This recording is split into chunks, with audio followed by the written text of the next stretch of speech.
Free food, recreational facilities, a $2,000 annual travel stipend, and even coverage for gender affirmation surgeries for employees. These are just some of the lavish benefits that tech giants like Google, Netflix, Airbnb, and Pandora use to offer their workers. But it seems this has come to an end. Google, Amazon, and Snap are among the companies continuing to downsize. From eBay to Google and now SAP, it's been a brutal January for thousands of local tech workers. This week alone, about a dozen major companies announced job cuts. The layoffs in technology just keep coming. The latest, Google cutting hundreds of jobs. 18,000 employees will be let go, almost twice as many as Amazon was planning. Other companies announcing layoffs so far this year include BlackRock, Universal Music Group, Duolingo, and the messaging platform Discord. So far in 2024, about 75,000 tech workers have been laid off, and this number is increasing.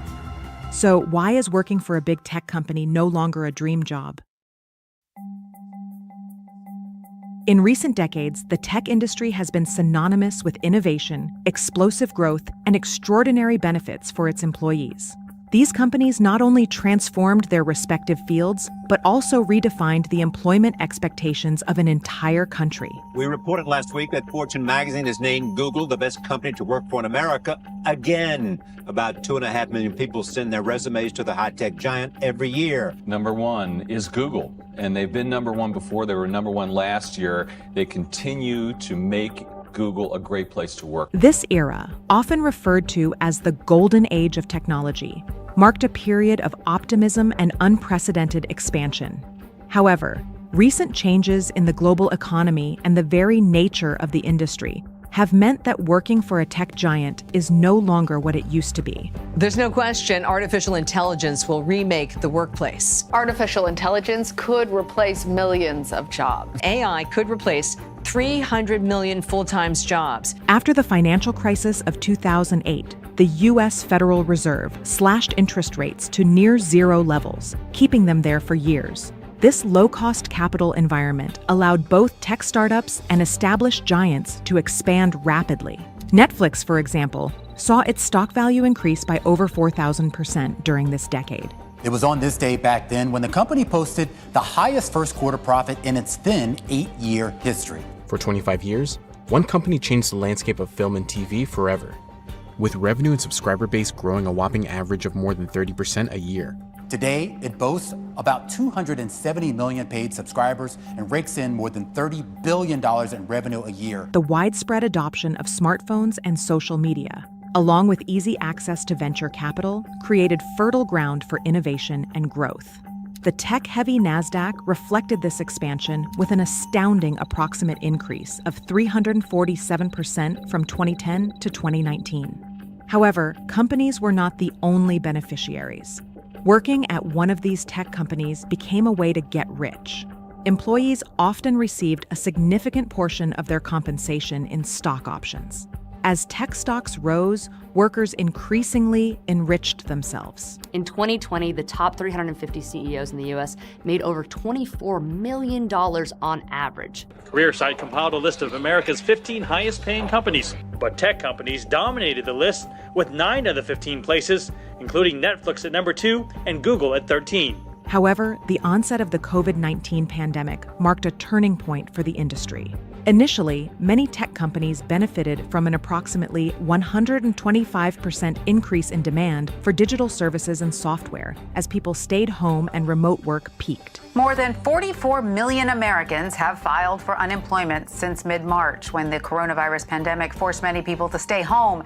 But despite the ongoing economic turmoil and increased number of businesses shutting down, the country's 5 biggest tech companies are growing and investing in the future. But the prolonged impact of the pandemic, along with rising interest rates in 2022, began to erode the stability of this sector.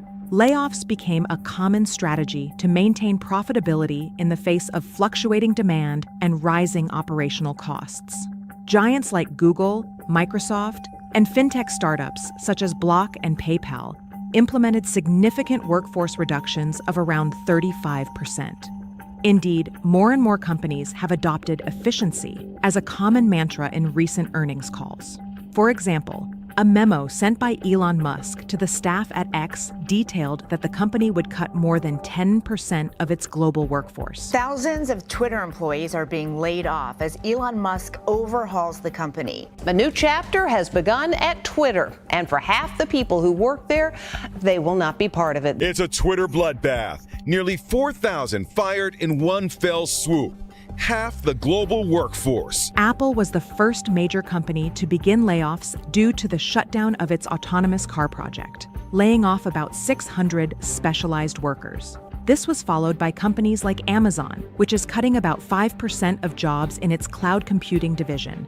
Although massive layoffs in technology continue to dominate the headlines. According to the government, the labor market remains strong with an unemployment rate dropping to 3.8%. According to the U.S. Bureau of Labor Statistics, the U.S. economy added 303,000 jobs in March, well above the Dow Jones estimate of an increase of 200,000. The U.S. economy remained strong enough last month to create 263,000 new jobs. The unemployment rate fell to 3.5%, but that was after the labor force shrank. Americans are worried about their job security despite continued historically low unemployment. According to a new study from MarketWatch, a full 70% of employees are bracing for layoffs in some way. A popular free job posting site for college students and graduates showed that job applications from technology students sent to internet and software companies fell by more than 30% between November 2021 and September 2023, while the proportion of applications sent to government jobs grew by 112%. Continuous layoffs and economic uncertainty have altered the perception of the tech industry as a field of secure opportunities and steady growth. With 25% of Americans saying that the tech sector is no longer stable, the future of work in tech companies is now perceived as an industry susceptible to the same challenges as any other sector. For a long time, these tech companies felt like almost the safest place to work. Employees were well looked after, well compensated, great perks, and suddenly that's been turned on its head. Although the prestige of working in a tech company remains a factor to consider, recent layoffs and market volatility have led many to reconsider their career options, seeking stability in sectors like government or in industries less susceptible to rapid economic fluctuations. As we move forward, the tech industry faces a period of introspection and recalibration. While the days of generous benefits may have waned, the sector continues to offer significant growth promise for those willing to navigate its challenges. With a compound annual growth rate of 5%, the tech sector remains an attractive job opportunity for Americans. If we spoke to any college kid today, they would love to work at Google. Technology continues to be a field of vital importance, central to innovation and progress in almost every aspect of modern life. The challenge for big tech companies is not simply to return to the days of rapid growth, but to maintain their relevance and appeal in a world that increasingly values sustainability, ethics, and stability. At Economy Media, your opinion matters to us. Subscribe and let us know what you think in the comments below.